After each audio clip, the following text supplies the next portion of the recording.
Salam sejahtera. Selamat malam. Kita semua berjumpa lagi pada malam hari ini bersama dengan saya, Agus Handoyo, dan sama-sama dengan Ibu dan Bapak untuk bersama-sama melihat apa yang menjadi kehendak Allah dalam kehidupan kita.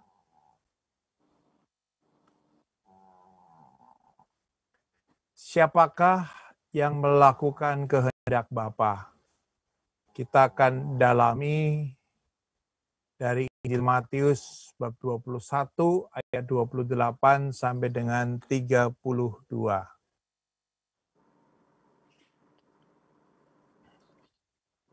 Ada satu poster yang berbunyi seperti ini. Seburuk apapun keadaan kita, seberat apapun permasalahan yang kita hadapi, janganlah kita takut. Sebab Tuhan selalu ada bagi kita. Sebab Tuhan selalu ada bagi kita. Artinya, kalau Tuhan selalu ada bagi kita, berarti kita diberi tanggung jawab dalam hidup ini. Nah, tanggung jawab kita bukan semata-mata untuk kepentingan kita, untuk kepentingan diri kita. Tuhan selalu ada bagi kita, saya, ibu, bapak, dan saudara-saudara semuanya. Tuhan selalu ada bagi semuanya, sehingga hidup kita juga bukan semata-mata untuk diriku. Nah, tadi dikatakan oleh Ibu Lili di dalam worship pujian tadi, Tuhan punya rencana. Tuhan punya rencana. Apa yang menjadi rencana Tuhan adalah keputusan Tuhan. Tuhan sudah memberikan keputusannya. Keputusan Tuhan itu ya dan amin dan benar. Bahwa Dia mau menebus dosa-dosa kita. Dan kita diajak untuk mulai hidup baru menurut komitmen dan kehendak Tuhan. Ini keputusan Tuhan. Suka nggak suka, mau nggak mau, bahwa Tuhan mau menebus dosa-dosa manusia. Dosa-dosa saya dan saudara-saudara semuanya. Oleh karena itulah, karena ini adalah keputusan Tuhan, seperti kalau kita sudah mau ngambil keputusan mau panggil tukang bakso, mau makan bakso, kemudian akhirnya kita memanggil tukang bakso itu, supaya tukang bakso itu mendatangi kita. Demikian juga pada saat Tuhan mengambil keputusan mau menebus dosa-dosa kita, maka Dia pun memanggil kita dan mengutus kita untuk menjadi murid Yesus. Nah, ini menjadi jelas ya, bahwa dosa-dosa kita ditebus karena keputusan Tuhan, bukan karena upaya kita, bukan karena kebaikan kita, bukan karena perjuangan kita, tapi Tuhan sendiri yang mengambil keputusan, yes, ya dan amin, dan karena itulah Tuhan selalu memanggil dan mengutus kita untuk selalu dekat dengan Yesus.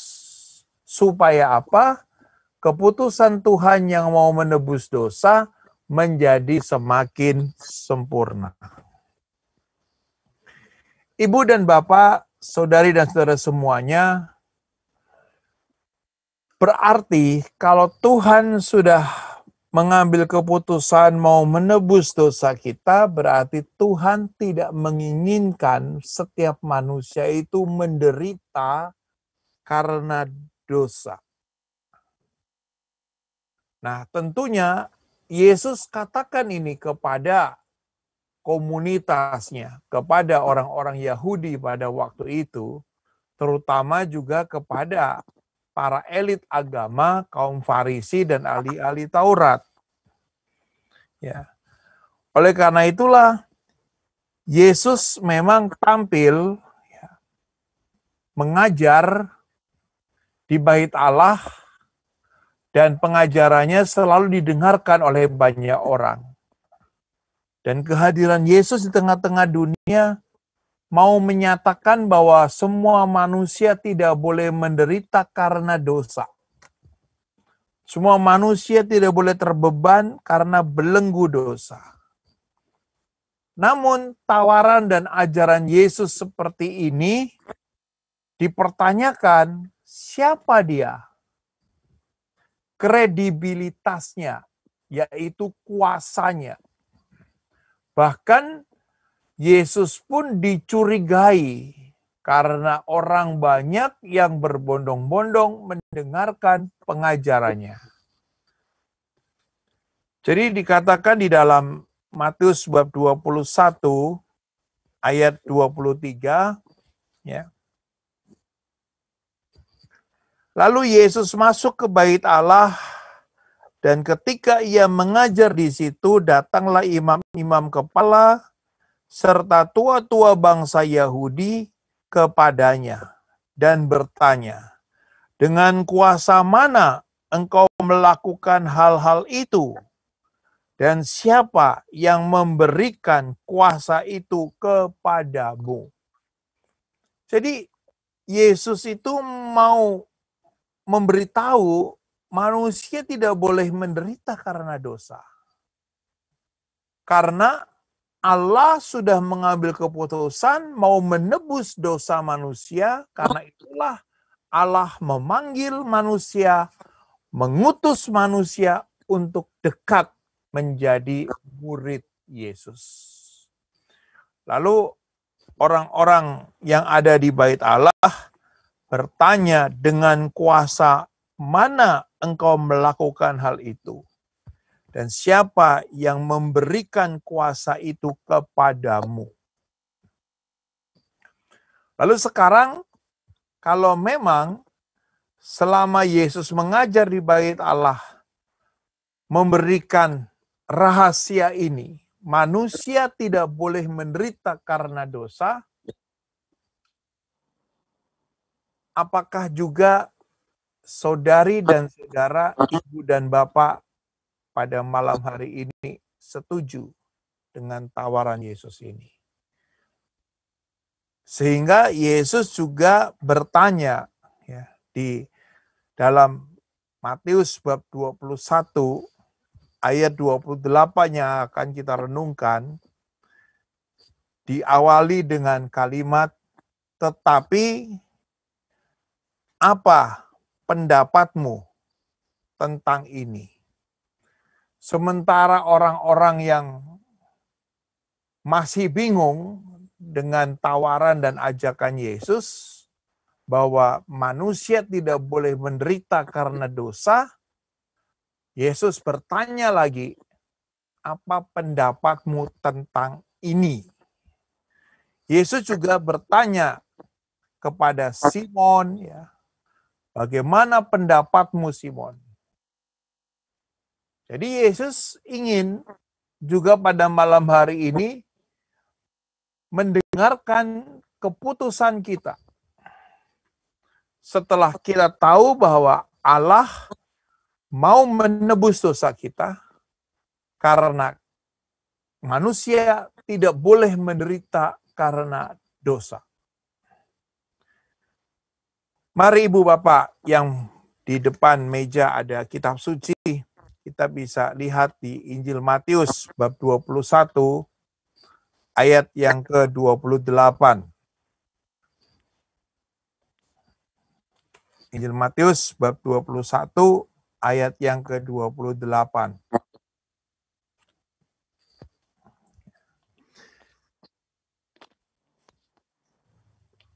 Yesus bertanya, apa pendapatmu tentang cerita ini? Ada seorang mempunyai 2 anak laki-laki.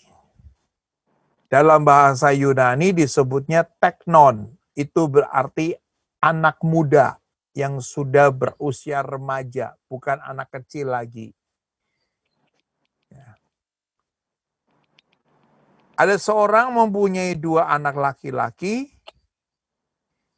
Ia pergi kepada anak yang sulung dan berkata, "Anakku, pergi dan bekerjalah hari ini dalam kebun anggur."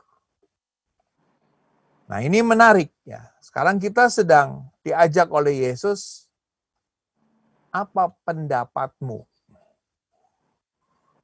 Ada seorang ayah yang punya 2 anak laki-laki, lalu kemudian ayah itu berkata kepada yang sulung, "Anakku, pergi dan bekerjalah hari ini dalam kebun anggur."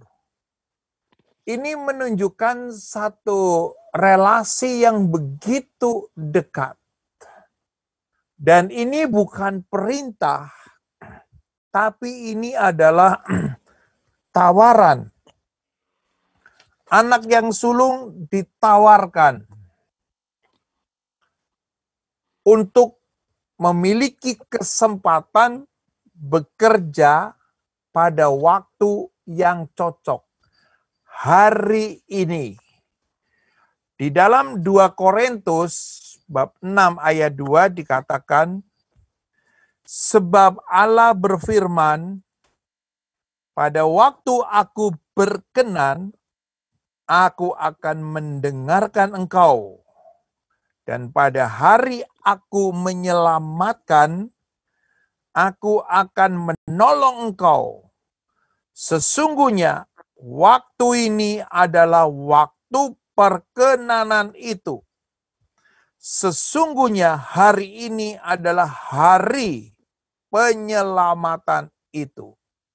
Rasul Paulus memberikan satu penegasan, pada waktu Allah berkenan, Dia akan mendengarkan doa kita.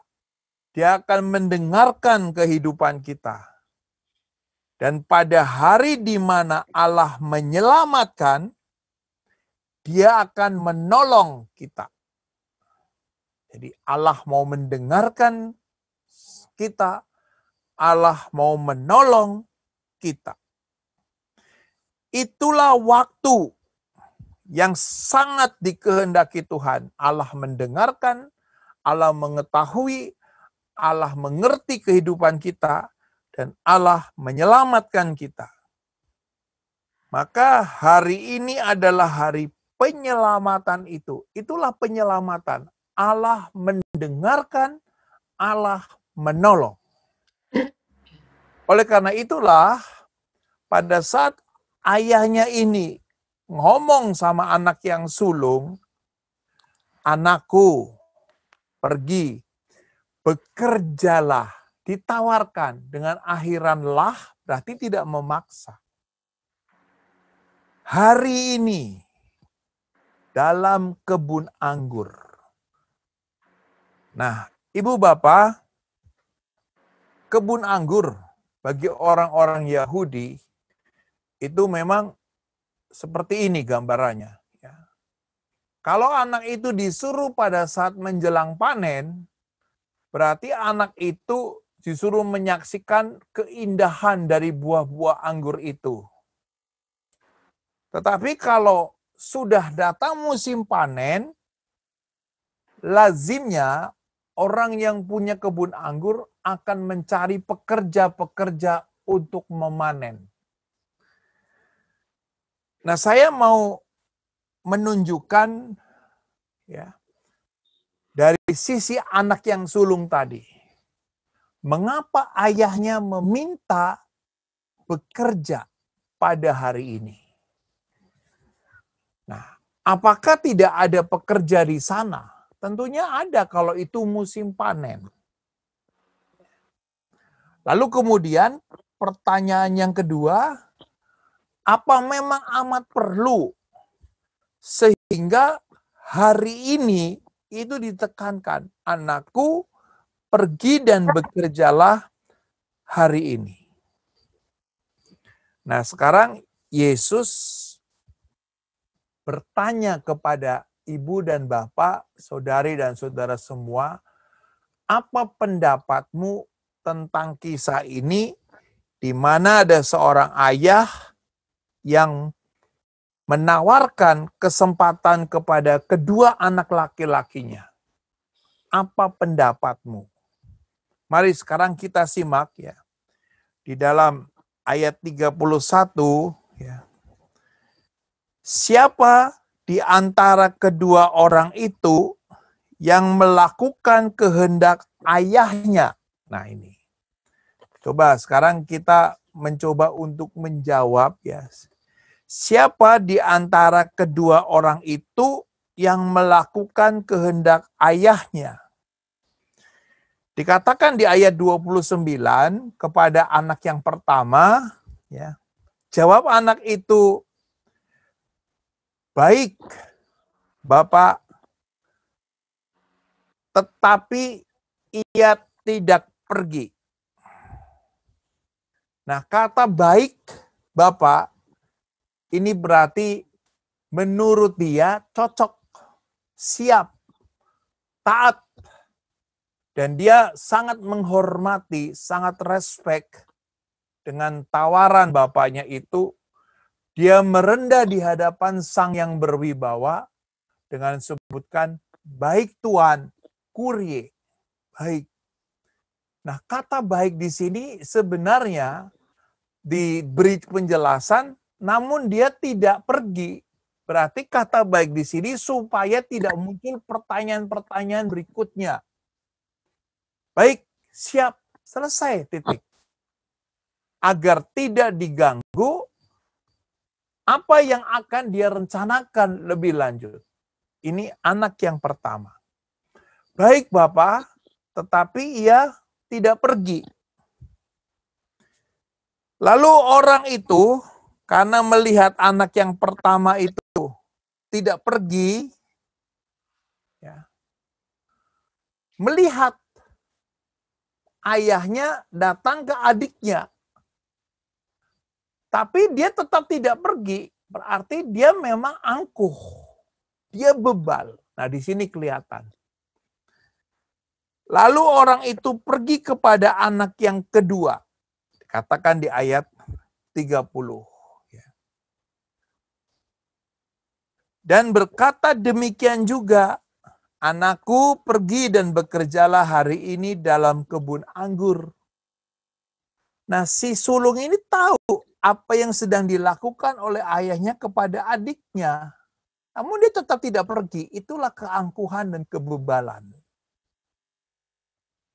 Nah, sekarang ayahnya ngomong kepada anak yang kedua yang sudah berusia remaja ini. Lalu kemudian sahutnya dikatakan, aku tidak mau. Tetapi kemudian ia menyesal lalu pergi juga. Nah, yang kedua dengan jelas dan tegas menolak, membantah, dan nampaknya tidak sopan, dan bahkan secara bulat tidak menuruti ayahnya. Nah, sekarang kita sudah punya dua karakter yang ditampilkan dari kisah ini. Yang satu sangat sopan, ya, sangat halus, sangat menghormati, ya, tetapi tidak pergi. Yang satu mulutnya jutek, ya, tegas, garang, tetapi kemudian ia menyesal lalu pergi juga. Nah, Ibu Bapak, Sekarang kita fokus kepada anak yang pergi, yang bebal, yang angkuh, biarkan dia di rumah saja. Sekarang dia pergi ke kebun anggur. Pertanyaan saya, apakah anak yang kedua tadi pergi karena terpaksa? Banyak sekali kita melayani, mencoba untuk aktif di dalam pelayanan, tetapi terpaksa. Atau tiada rotan, akar pun jadi. Karena tidak ada yang lain, ya udahlah, aku apa adanya. Lalu kemudian, kalau toh kita sekarang sudah menjadi seorang pelayan Tuhan, sudah menjadi seorang yang sungguh-sungguh percaya bahwa Tuhan mau menyelamatkan kita, berarti Tuhan memanggil kita, Tuhan mengutus kita untuk menjadi murid Yesus. Sudahkah kita bekerja sesuai dengan keinginan kita? Waktunya untuk kita.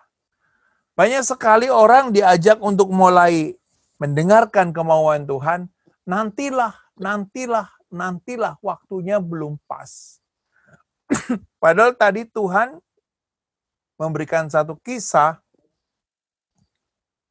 bekerjalah hari ini, bukan besok, bukan nanti, hari ini. Nah, sekarang ada satu passion, ada satu keinginan, bekerja sesuai dengan keinginan. Apapun kita sekarang dalam work from home seperti ini juga, selama hampir 8 bulan, menyapu di rumah apakah itu satu passion, satu keinginan, sesuai, cocok. Atau kadang-kadang kita seperti tadi nggak mau tapi kemudian melaksanakan. Atau ada yang modelnya siap tapi tidak ada satupun yang dikerjakan. Nah, anak yang kedua tadi dikatakan tidak mau tapi kemudian menyesal dan akhirnya pergi. Kata menyesal di sini, Ibu dan Bapak, artinya seperti ini. Pakai bahasa Inggrisnya itu pakai kata better. Dia sanggup. Dia menyanggupi. Dia bersedia. Atau dia percaya. Di dalam 32C juga disebutkan juga kata menyesal. Dikatakan bahwa tetapi pemungut-pemungut cukai dan perempuan-perempuan sundal percaya kepadanya, dan meskipun kamu melihatnya, tetapi kemudian kamu tidak menyesal, tidak percaya. Nah, ini better itu sanggup, bersedia. Kalau believe itu tidak percaya. Nah, lalu nanti dikatakan juga di bab 27 ayat 3, waktu Yudas mengkhianati Yesus, dia juga menyesal. Pakai istilah wait remorse. Nah, ada 3 istilah menyesal yang diterjemahkan sama dalam bahasa Indonesia. Namun sekarang kita mau melihat apa artinya menyesal dalam ayat 30C tadi. Anak yang kedua menyesal. Menyesal berarti dia punya keberanian untuk meninjau, untuk mempertimbangkan kembali niat dan keputusannya. Supaya kata-kata aku tidak mau itu diolah lagi. Aku tidak bersedia itu diolah lagi. Lalu kemudian yang disebut dengan menyesal, apakah kata-kataku yang tidak mau tadi akan berhenti di situ? Atau apakah aku tidak lebih baik memilih yang mana?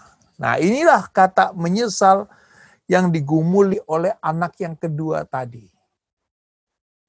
Sehingga bisa jadi kita pada saat memulai untuk mengikuti kemauan Tuhan melalui proses ini.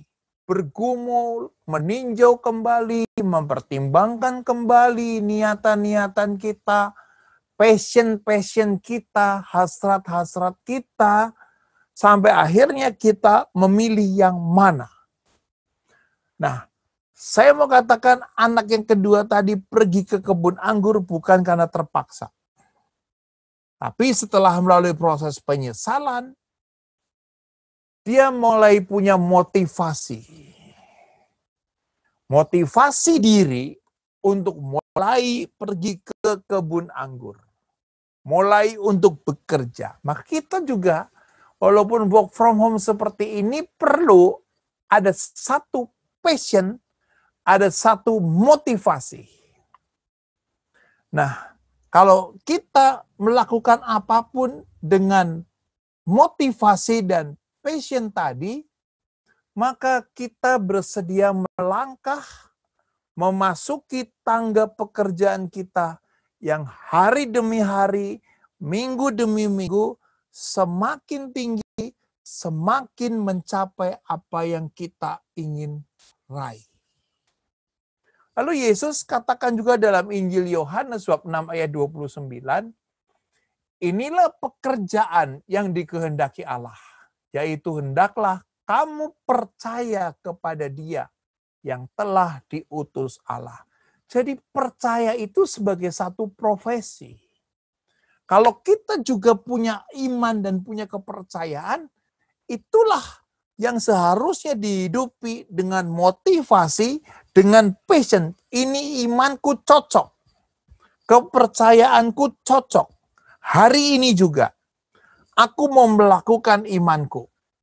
Nah, inilah sebenarnya menjadi pelaku kehendak Allah. Oleh karena itu, kalau tadi ayahnya mengatakan bekerjalah di kebun anggur pada hari ini, tidak setiap hari kamu dalam situasi terbaik. Karena itu, stop menunggu perasaan enak. Bangunlah dan lakukan saja. Lakukan saja.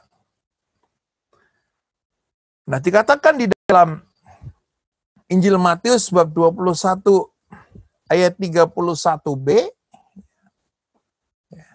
siapa di antara kedua orang itu yang melakukan kehendak ayahnya? Siapa di antara kedua orang itu yang melakukan kehendak ayahnya? Yang pertama ngomong oke tapi nggak pergi.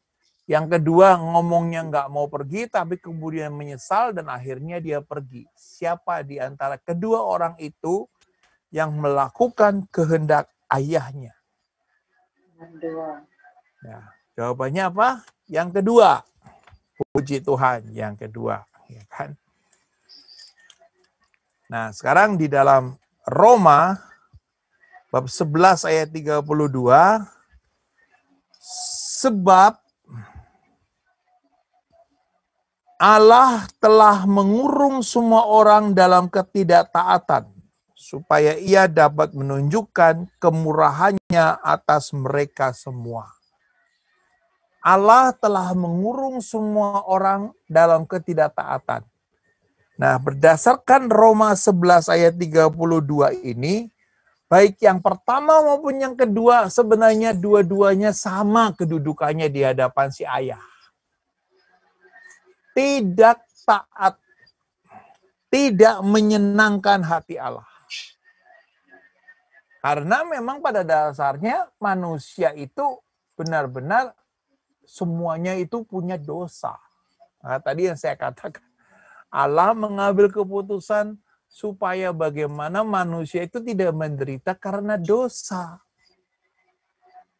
Jadi kalau ibu bapak nanti punya kitab suci, ini sedikit pengetahuan ya. Kitab suci yang tadi kita baca itu diambil dari Kodeks Vatikanus. Yang kemudian ini ceritanya adalah anak yang pertama menggambarkan orang-orang Yahudi. Lalu anak kedua menggambarkan orang-orang bukan Yahudi.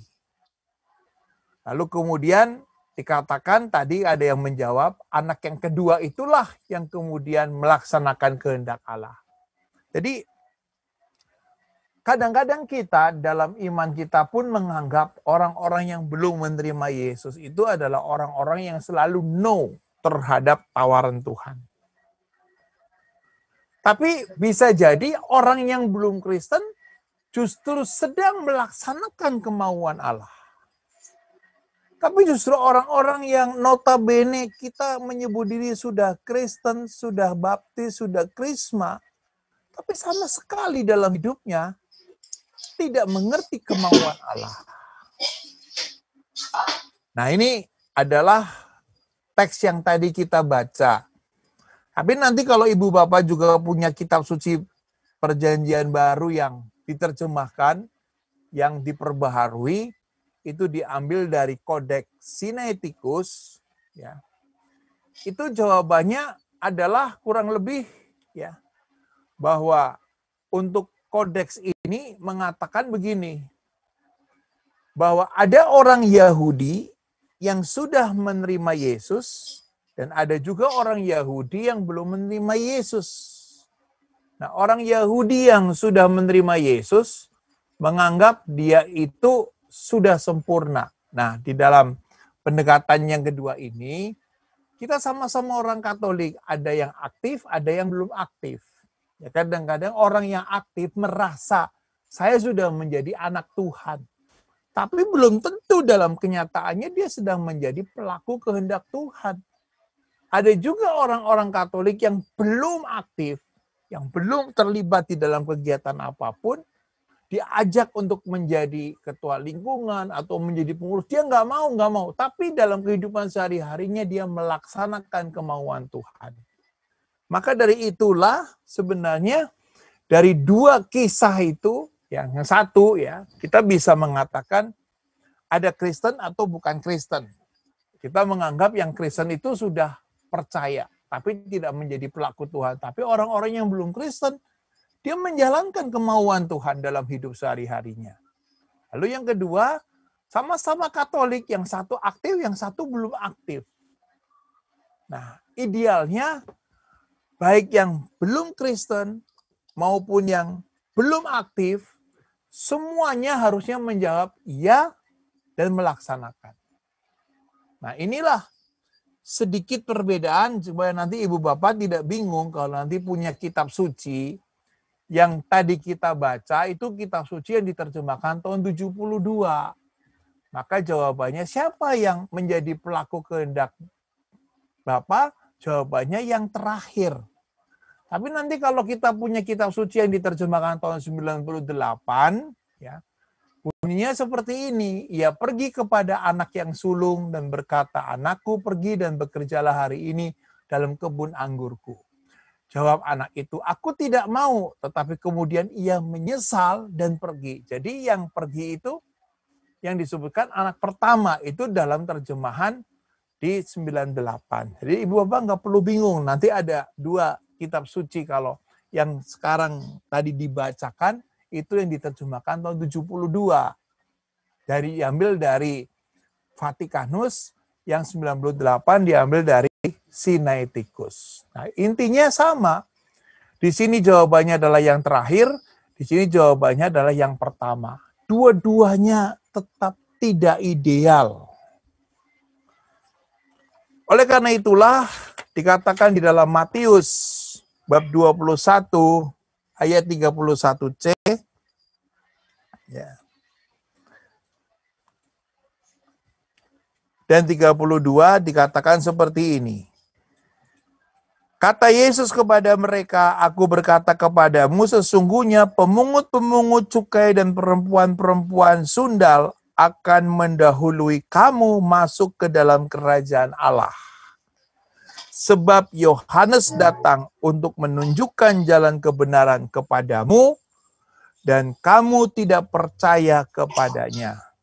Tetapi pemungut-pemungut cukai dan perempuan-perempuan sundal percaya kepadanya. Dan meskipun kamu melihatnya, tetapi kemudian kamu tidak menyesal, dan kamu tidak juga percaya kepadanya. kepadanya. Jadi sesungguhnya sebab mengapa orang itu mau menjadi pelaku kemauan Tuhan, ini sungguh sebab pertama, Yohanes datang menunjukkan ada jalan kebenaran. Kita mau menanggapi panggilan dan perutusan karena Tuhan tunjukkan itulah jalan kebenaran. Dan Yohanes Pembaptis sudah tunjukkan itu. Kita mau menjadi seorang aktivis, kita mau melayani karena itu jalan yang benar. Nah, kamu tidak percaya kepadanya. Kadang-kadang ibu bapak, pada saat kita mulai menanggapi panggilan Tuhan, orang meremehkan kita, orang meragukan kita. Masa sih kamu yang hari-hari tukang ngomel kok sekarang pendoa? Mana ada doanya didengarkan oleh Tuhan? Nah ini. Jadi kadang-kadang kita ditantang, seperti juga Yesus ditantang oleh ahli-ahli Taurat dan orang-orang Farisi, mana kuasamu? Ya kan? Lah pemungut cukai dan perempuan-perempuan nakal pun percaya. Jadi kita melihatnya bukan ukuran malaikat, bukan ukuran orang-orang kudus, tapi ukurannya adalah diri kita. Kita itu diambil dari kondisi seperti apa. Semua menurut Rasul Paulus adalah orang-orang yang berdosa di hadapan Tuhan. Tapi Tuhan mengambil keputusan mau menebus dosa kita supaya kita tidak menderita karena dosa. Dan karena itulah kita menanggapi panggilan Tuhan karena panggilan itu adalah jalan kebenaran. Oleh karena itulah percaya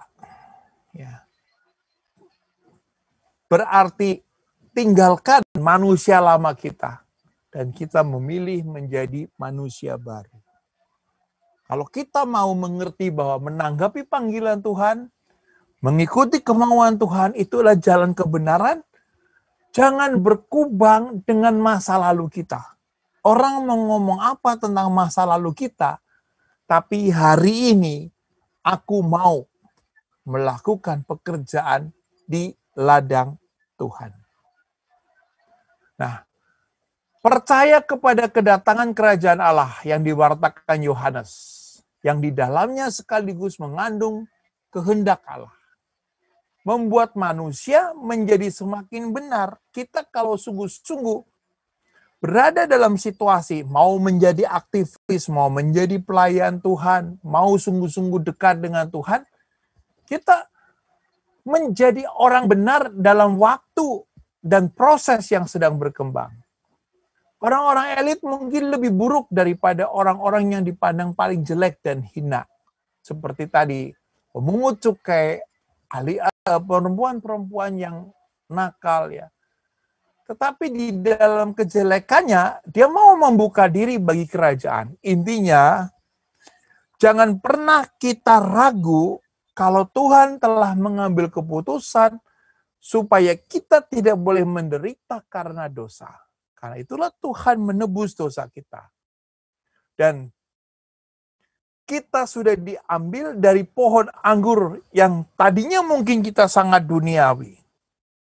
Kita jatuh di dalam kubangan dosa. Tapi kalau hari ini kita mengerti perkara ini, maka ada keputusan, ya, aku mau ada di jalan itu. Lebih baik berkeringat di ladang Tuhan, berupah keselamatan, daripada bersantai di lembah dosa berujung maut. Meskipun kamu melihatnya, tetapi kemudian kamu tidak menyesal dan kamu tidak juga percaya kepadanya. Kita sudah banyak melihat orang-orang yang sampai akhir hayat punya vocation, punya panggilan untuk mau menghidupi iman dan kekatolikan kita. Oleh karena itulah satu proses ya. yang Tuhan mau katakan, ya, satu proses yang sedang berlangsung sejak Yohanes dan Yesus mulai tampil, yaitu apa? Masuk ke dalam jalan yang benar itu. Kita sudah mulai, sejak kita dibaptis, kita sudah diajak untuk masuk ke dalam jalan yang benar itu. Maka kita bersyukur, lebih beruntung, berani mengubah sikap. Mulai menempuh jalan menuju kepada kebahagiaan. Nah, oleh karena itulah gambar ini memberikan satu ilustrasi. Mengikuti kemauan Tuhan berarti ada manusia lama kita atau manusia baru kita. Kita memilih mau kembali lagi ke dalam masa lalu kita, atau kita sekarang hari ini, malam hari ini, memulai sesuatu yang baru dengan bimbingan dan tuntunan Roh Kudus. Ada jalan yang salah dan ada jalan yang benar. Nah, kita terus diperhadapkan dengan situasi-situasi seperti ini. Karena itulah di dalam Injil Matius bab 7 ayat 21 dikatakan, bukan setiap orang yang berseru kepadaku Tuhan, Tuhan akan masuk ke dalam kerajaan surga, melainkan dia yang melakukan kehendak Bapakku yang di surga. Pada hari terakhir, banyak orang yang berseru kepadaku, Tuhan, Tuhan, bukankah kamu bernubuat demi namamu, dan mengusir setan demi namamu, dan mengadakan banyak mujizat demi namamu juga? Pada waktu itulah aku akan berterus terang kepada mereka dan berkata, aku tidak pernah mengenal kamu. Enyalah daripadaku, kamu sekalian pembuat kejahatan. Jadi memang situasi di sini pada hari terakhir banyak orang akan berseru-seru kepadaku, Tuhan, Tuhan, bukankah kami bernubuat, bukankah telah mengusir setan, telah mengadakan banyak mujizat, tapi akhirnya Tuhan tidak mengenal. Anugerah rahmat telah ditawarkan kepada dua golongan manusia yang sama-sama mendengar sendiri secara langsung mengenai kemurahan hati dan kebaikan ilahi. Namun, hanya satu saja yang akhirnya bersedia dan menerima dan percaya. Oleh karena itulah, pada malam hari ini, Ibu dan Bapak, Saudari dan Saudara sekalian, iman perlu digali bahwa imanku sebagai orang Katolik itu sebuah passion, cocok banget bagiku.